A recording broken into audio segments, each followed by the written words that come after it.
Hello दोस्तों, sex में आपका स्वागत है। आज मंथली करंट अफेयर का दूसरा सेशन है। मैंने कल जो है जनवरी मंथ के जो भी इम्पोर्टेंट करंट अफेयर थे, मैंने कल जो है जनवरी मंथ के 20 करंट अफेयर को कवर करने की कोशिश किया था। आज जो है जनवरी मंथ के 20 क्वेश्चन को कवर करने की कोशिश करेंगे। ये सभी क्वेश्चन जो कि इम्पोर्टेंट क्वेश्चन होंगे दोस्तों, और इनसे संबंधित जो भी एक्स्ट्रा फैक्ट होंगे उसे भी कवर करने की कोशिश करेंगे। और एक बात दोस्तों, इसका पीडीएफ प्राप्त करने के लिए आप हमारे टेलीग्राम चैनल को ज्वाइन कर लीजिएगा, जिसका लिंक आपको इस वीडियो के डिस्क्रिप्शन बॉक्स में मिल जाएगा। आप वहां से इसका पीडीएफ जो है प्राप्त कर सकते हैं टेलीग्राम चैनल पर। वहां पे आपको इसका पीडीएफ प्रोवाइड करा दिया जाएगा। और अपने दोस्तों के साथ भी इसको शेयर कीजिए दोस्तों, ताकि इसका सभी बेनिफिट उठा सकें। और यदि हमारे चैनल पर पहली बार आए दोस्तों, तो इसी तरह का सेशन प्राप्त करने के लिए आप हमारे चैनल को सब्सक्राइब जरूर कर लीजिएगा।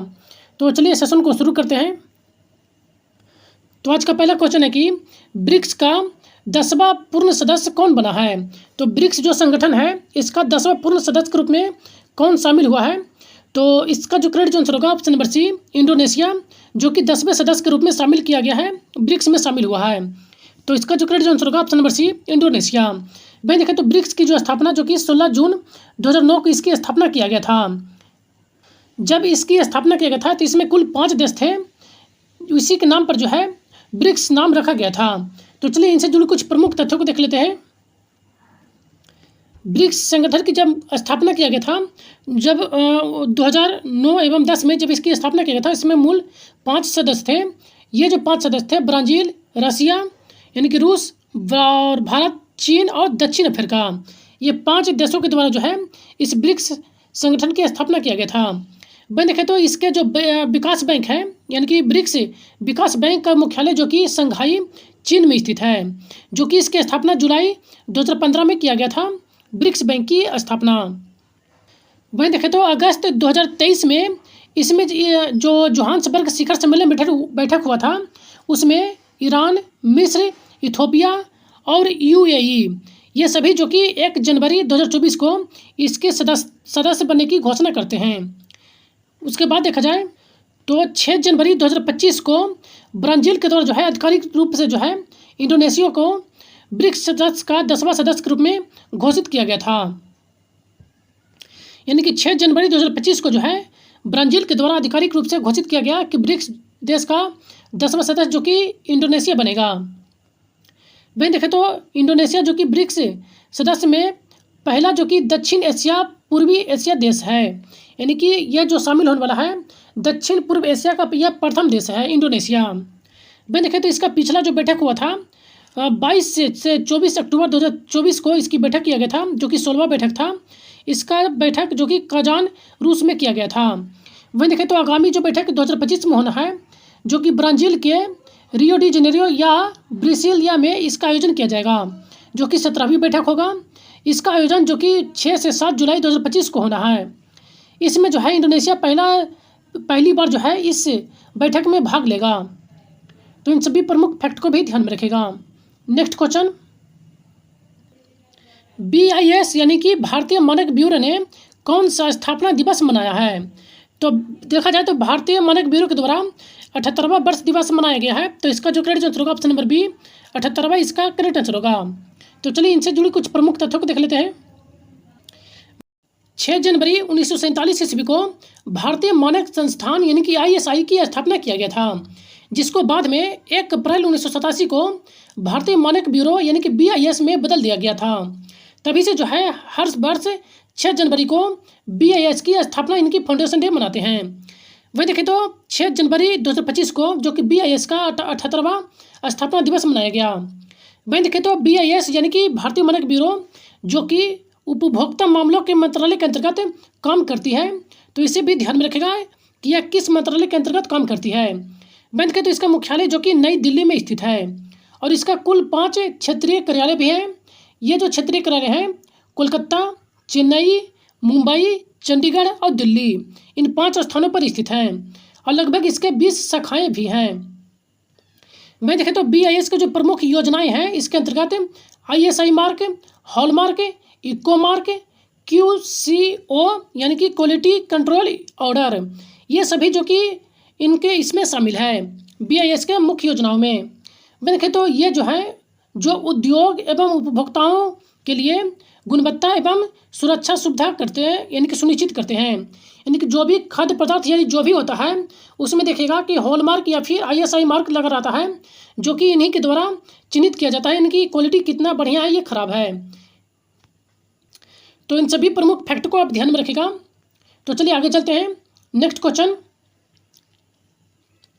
लक्ष्य कप 10 मीटर एयर राइफल में किरण जाधव ने कौन सा पदक जीता है? तो लक्ष्य कप जो था उसमें 10 मीटर के एयर राइफल में किरण जाधव के द्वारा जो है स्वर्ण पदक जीता गया था। तो इसका जो करेक्ट आंसर होगा ऑप्शन नंबर सी, स्वर्ण पदक इसका करेक्ट आंसर होगा। तो चलिए इनसे जुड़े कुछ प्रमुख तथ्यों को देख लेते हैं। किरण जाधव जो कि लक्ष्य कप में 10 मीटर के एयर राइफल में जो है इन्होंने स्वर्ण पदक जीता था।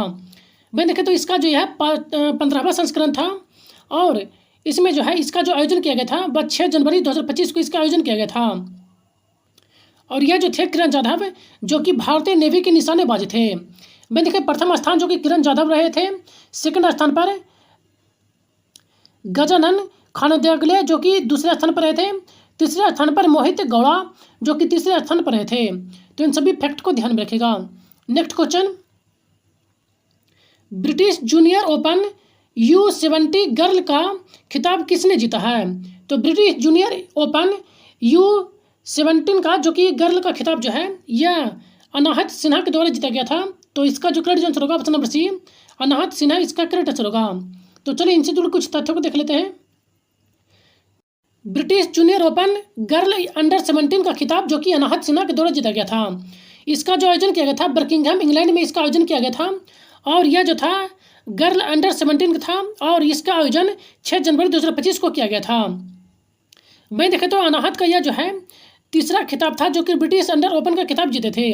इससे पहले इन्होंने देखा जाए तो U11 यानी कि 2019 में जीते थे और U15 जो कि 2023 में ये जो है खिताब जीते थे, अपने नाम किए थे। तो इन फैक्ट को भी ध्यान में रखिएगा। नेक्स्ट क्वेश्चन, 18वां प्रवासी भारतीय दिवस समारोह कहाँ हुआ? तो 18वां जो प्रवासी भारतीय दिवस है इसका समारोह का आयोजन भुवनेश्वर उड़ीसा में इसका आयोजन किया गया था। तो इसका जो करेक्ट आंसर होगा ऑप्शन नंबर बी, भुवनेश्वर इसका करेक्ट आंसर होगा। बैंक के तो इसका 17वां संस्करण जो कि मध्य प्रदेश के इंदौर में इसका आयोजन किया गया था, जबकि 18वां संस्करण जो कि भुवनेश्वर के उड़ीसा में इसका आयोजन किया गया था। वहीं देखें तो 18वां जो आयोजन किया गया था प्रवासी भारतीय दिवस, इसका जो थीम था डिस्पर्स कंट्रीब्यूशन टू ए विकसित भारत। वहीं देखें तो हिंदी में जो था विकास भारत में प्रवासी भारतीयों का योगदान। तो इसका थीम भी ध्यान में रखेगा क्योंकि बहुत बार एग्जाम में थीम भी पूछे जाते हैं। नेक्स्ट क्वेश्चन, माइक्रोसॉफ्ट ने भारत में AI क्लाउड में कितने प्रतिशत निवेश की घोषणा किया है? तो माइक्रोसॉफ्ट के द्वारा जो है भारत में AI क्लाउड के लिए कुल $3 बिलियन का निवेश करने की बात की गई है। तो इसका जो करेक्ट आंसर होगा ऑप्शन नंबर बी, 3 बिलियन इसका करेक्ट आंसर होगा। नेक्स्ट क्वेश्चन, इसरो का नया अध्यक्ष कौन है? तो इसरो के जो नए अध्यक्ष जो चुने गए हैं बी नारायण जो कि अगले अध्यक्ष के रूप में चुने गए थे। तो इसका जो करेक्ट आंसर होगा ऑप्शन नंबर बी नारायणन इसका करेक्ट आंसर होगा। मैं देखें तो इसरो के नए अध्यक्ष जो कि बी नारायण चुने गए थे और इन्होंने जो है 14 जनवरी 2025 को देखा जाए तो सोमनाथ के जो एस सोमनाथन थे उनका कार्यभार संभाले हैं। यानी कि इनसे पहले देखा जाए तो कौन अध्यक्ष थे? तो एस सोमनाथन थे, उसके बाद बी नारायण आए। तो इस फैक्ट को आप ध्यान में रखिएगा। नेक्स्ट क्वेश्चन, गुरुनाची ऑनलाइन FIR प्रणाली किस राज्य ने शुरू की? तो गुरुनाची ऑनलाइन FIR जो व्यवस्था जो है यह कर्नाटक राज्य के द्वारा शुरू किया गया था। तो इसका जो करेक्ट आंसर होगा ऑप्शन नंबर बी, कर्नाटक इसका करेक्ट आंसर होगा। भाई देखें तो कर्नाटक राज्य के द्वारा गुरुनाची प्रणाली के माध्यम से जो है वन एवं वन्य जीव अपराधों के लिए ऑनलाइन FIR दर्ज करने की पहल शुरू किया गया था। यानी कि वन एवं वन्य जीव के से संबंधित जो भी अपराध होंगे उसके लिए जो है आप FIR दर्ज कर सकते हैं ऑनलाइन। इसके लिए जो है यह कर्नाटक राज्य के द्वारा शुरू किया गया है। तो इसे ध्यान में रखिएगा। नेक्स्ट क्वेश्चन, माउंट ईबू ज्वालामुखी जो कि किस देश में फटा है? तो माउंट ईबू ज्वालामुखी जो कि इंडोनेशिया में फटा है। तो इसका जो करेक्ट आंसर होगा option number B, Indonesia. Next question,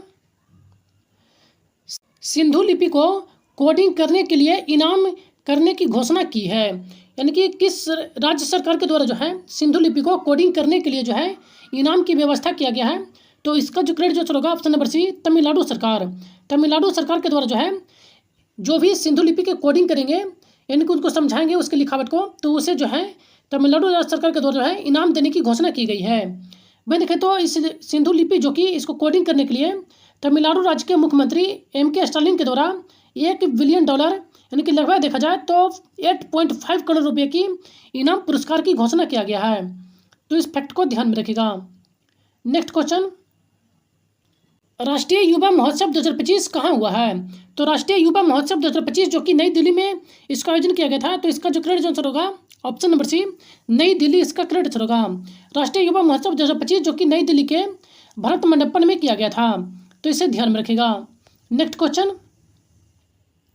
23वां Divya कला मेला कहाँ आयोजित हुआ है? तो 23वां दिव्य कला मेला का आयोजन जो कि गुजरात राज्य में किया गया था, तो इसका जो क्रेडिट आंसर होगा ऑप्शन नंबर बी, गुजरात इसका क्रेडिट होगा। नेक्स्ट क्वेश्चन, प्रवासी भारतीय सम्मान पुरस्कार 2025 किसे मिला है?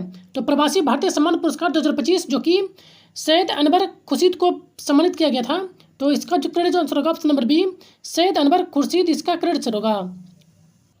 भाई देखें तो 2025 का जो था प्रवासी भारतीय सम्मान पुरस्कार जो कि कुल 27 भारतीयों को जो है कुल 27 व्यक्तियों को, भारतीय व्यक्तियों को एवं संस्थाओं को सम्मानित किया गया था, यानी कि प्रदान किया गया था। तो ये कितने भारतीयों को सम्मानित किया गया था, तो इसे ध्यान में रखिएगा। 27 एवं कुछ संस्थाएं इसमें शामिल थे, तो इस फैक्ट को आप ध्यान में रखिएगा। Next question, Henley passport index 2025 में शीर्ष पर कौन है? तो हेनले पासपोर्ट इंडेक्स 2025 में जो है शीर्ष स्थान पर सिंगापुर रहा था, तो इसका जो क्रेडिट आंसर होगा ऑप्शन नंबर सी, सिंगापुर इसका क्रेडिट आंसर होगा। तो चलिए इनसे जुड़ी कुछ तथ्यों को देख लेते हैं। हेनले पासपोर्ट इंडेक्स देखा जाए तो वर्ल्ड में जो है प्रथम स्थान पर सिंगापुर रहा था। देखा जाए तो उसके बाद जापान दूसरे स्थान पर रहा था। उसके बाद तीसरे स्थान पर जो है कई देश रहे थे, जैसे कि फिनलैंड, फ्रांस, जर्मनी, इटली, दक्षिण कोरिया और स्पेन, ये सभी जो कि तीसरे स्थान पर रहे थे। और चौथे स्थान एवं 5वें स्थान दिया गया है। उसके बाद देखा जाए तो एशियाई देशों में रैंकिंग में देखा जाए तो चीन जो कि 60वें स्थान पर रहा था। उसके बाद इंडोनेशिया जो कि 66वें स्थान पर, भारत जो कि 50वें स्थान पर रहा था। तो भारत का स्थान जरूर ध्यान में रखेगा। उसके बाद अपना पड़ोसी देश म्यांमार देखें तो 94वें स्थान पर, बांग्लादेश 100वें स्थान पर, पाकिस्तान 103वें स्थान पर रहा था। तो इस फैक्ट को भी आप जरूर ध्यान में रखेगा, क्योंकि हेनले पासपोर्ट इंडेक्स से जो है क्वेश्चन जरूर पूछे जाते हैं, तो इस रैंक को जरूर ध्यान में रखेगा। नेक्स्ट क्वेश्चन, भारत का पहला केबल स्टे रेलवे ब्रिज कहाँ है? तो भारत का पहला केबल स्टे रेलवे ब्रिज जो बनाया गया है यह जम्मू कश्मीर में बनाया गया था। तो इसका जो क्रेडिट आंसर होगा ऑप्शन नंबर बी, इसका क्रेडिट आंसर होगा जम्मू कश्मीर। नेक्स्ट, भारत की पहले केबल स्टे रेलवे ब्रिज जो कि अंजी खांड ब्रिज है, जो कि 6 जून 2025 को जम्मू कश्मीर में इसको यातायात के लिए शुरू किया गया था। इसकी ऊंचाई लगभग देखा जाए तो 725 मीटर है। वहीं देखा जाए तो इसमें जो है कुल 96 स्टील जो केबल है इसका प्रयोग किया गया है। वहीं देखें तो इसकी जो समुद्र तल से जो ऊंचाई है इसका 196 मीटर है। तो इस फैक्ट को भी ध्यान में रखेगा। नेक्स्ट क्वेश्चन, भारत के पहले ग्रीन हाइड्रोजन हब की आधारशिला कहाँ रखी गई है? तो भारत के पहले ग्रीन हाइड्रोजन हब की जो आधारशिला है यह विशाखापट्टनम में रखा गया है। तो इसका जो क्रेडिट आंसर होगा ऑप्शन नंबर बी, विशाखापट्टनम इसका क्रेडिट आंसर होगा। तो चलिए इनसे जुड़े कुछ तथ्यों को देख लेते हैं। भारत का पहला ग्रीन हाइड्रोजन हब की शुरुआत जो कि इसकी जो आधारशिला रखा गया है 8 जनवरी 2025 को प्रधानमंत्री नरेंद्र मोदी के द्वारा विशाखापट्टनम आंध्र प्रदेश में रखा गया है। वहीं देखा जाए तो इस परियोजना की जो शुरुआत है, इस परियोजना की जो शुरू किया गया है यह NTPC एवं आंध्र प्रदेश सरकार के द्वारा शुरू किया गया है। वहीं देखा तो इसका जो निवेश जो लागत रखा गया है वो 1.85 करोड़ की लागत अनुमानित है। क्षेत्रफल में देखा जाए तो 1600 एकड़ में यह फैला है। वहीं देखा जाए इसका उत्पादन जो कि प्रतिदिन 1500 टन ग्रीन हाइड्रोजन एवं 7500 टन ग्रीन डेरिवेटिव यानी कि ग्रीन मीथेन और हरी यूरिया एवं कीटनाशक ईंधन का जो है यह टिकाऊ विमान जो ईंधन है उसका उत्पादन करेगा। तो इन सभी फैक्ट को आप ध्यान में रखेगा। नेक्स्ट क्वेश्चन, दक्षिण भारत की पहली संक्रामक रोग लैब कहाँ स्थापित होगी? तो दक्षिण भारत की पहली संक्रामक रोग लैब जो कि इसकी स्थापना बेंगलुरु में किया जाएगा। तो इसका जो क्रेडिट आंसर होगा ऑप्शन नंबर बी, सी, बेंगलुरु इसका क्रेडिट आंसर होगा। नेक्स्ट क्वेश्चन, मराठी भाषा को जनवरी 2025 ईस्वी में क्या दर्जा प्राप्त हुआ है? तो मराठी भाषा को जनवरी 2025 में इसको जो है शास्त्रीय भाषा का दर्जा प्रदान किया गया था। तो इसका जो क्रेडिट आंसर होगा ऑप्शन नंबर सी, शास्त्रीय भाषा इसका क्रेडिट आंसर होगा। तो चलिए इनसे जुड़ी कुछ प्रमुख तथ्यों को देख लेते हैं। जनवरी 2025 ईस्वी में देखा जाए तो मराठी भाषा को औपचारिक रूप से शास्त्रीय यानी कि क्लासिकल भाषा का दर्जा प्राप्त हुआ है। इसके लिए जो है इसको 3 अक्टूबर 2025 को केंद्रीय मंत्री के द्वारा जो है इसको जो है शास्त्रीय भाषा का दर्जा देने के लिए प्रस्तावित किया गया था। औपचारिक रूप से देखा जाए तो केंद्र सरकार के द्वारा इसको 8 जनवरी 2025 ईस्वी को केंद्रीय सांस्कृतिक जो मंत्रालय है गजेंद्र सिंह शेखावत के द्वारा शास्त्रीय भाषा का दर्जा दे दिया गया है। और यह जो है महाराष्ट्र सरकार के महाराष्ट्र जो सरकार है उनको सौंप दिया गया है।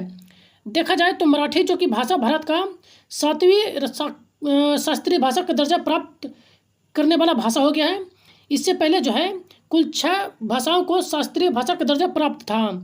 ये जो 6 भाषा थे तमिल, संस्कृत, तेलुगु, कन्नड़, मलयालम, उड़ीसी। तो इन सभी फैक्ट को आप ध्यान में रखिएगा। नेक्स्ट क्वेश्चन, पहला हिंदी प्रमाण पत्र पाठ्यक्रम किस देश में लागू हुआ है? तो पहला हिंदी प्रमाण पत्र पाठ्यक्रम की शुरुआत जो कि श्रीलंका में किया गया है। तो इसका जो क्रेडिट आंसर होगा ऑप्शन नंबर बी, श्रीलंका इसका क्रेडिट आंसर होगा। भाई देखिए तो इसकी जो शुरुआत है ओपन यूनिवर्सिटी ऑफ श्रीलंका एवं स्वामी विवेकानंद संस्कृत केंद्र के द्वारा जो है कोलंबिया में इसकी शुरुआत किया गया है, जो कि 10 जनवरी 2025 को वर्ल्ड हिंदी डे के अवसर पर। तो इसे भी ध्यान में रखिएगा। नेक्स्ट क्वेश्चन, विकसित भारत @2047 जो पुस्तक का विमोचन किसने किया है? तो इस पुस्तक का विमोचन जो कि आनंद कुमार त्यागी के द्वारा किया गया है। तो इसका जो क्रेडिट आंसर होगा option number A, Anand Kumar त्यागी। वह देखें तो विकसित भारत @2047 राष्ट्र का बलिदान भविष्य इस पुस्तक का विमोचन जो कि काशी विद्यापीठ जो है इनके कुलाधिपति आनंद कुमार त्यागी के द्वारा किया गया है। तो इस फैक्ट को आप ध्यान में रखिएगा। तो आज का ये लास्ट क्वेश्चन है दोस्तों। आज हमने जो है 20 क्वेश्चन को कवर कर लिए हैं। यदि सेशन पसंद आए हो दोस्तों तो चैनल को एक लाइक जरूर कीजिएगा और अपने दोस्तों के साथ भी अधिक से अधिक शेयर कीजिए ताकि इसका सभी बेनिफिट उठा सकें दोस्तों। और यदि आप हमारे चैनल पर पहली बार आए दोस्तों तो इसी तरह सेशन प्राप्त करने के लिए आप हमारे चैनल को सब्सक्राइब कर सकते हैं। और इसका PDF प्राप्त करने के लिए आप हमारे टेलीग्राम चैनल को ज्वाइन कर लीजिएगा, जिसका लिंक आपको इस वीडियो के डिस्क्रिप्शन बॉक्स में मिल जाएगा। आप वहाँ से इसका PDF प्राप्त कर सकते हैं। तो चलिए मिलते हैं नेक्स्ट सेशन में बने रहने के लिए धन्यवाद। Thank you.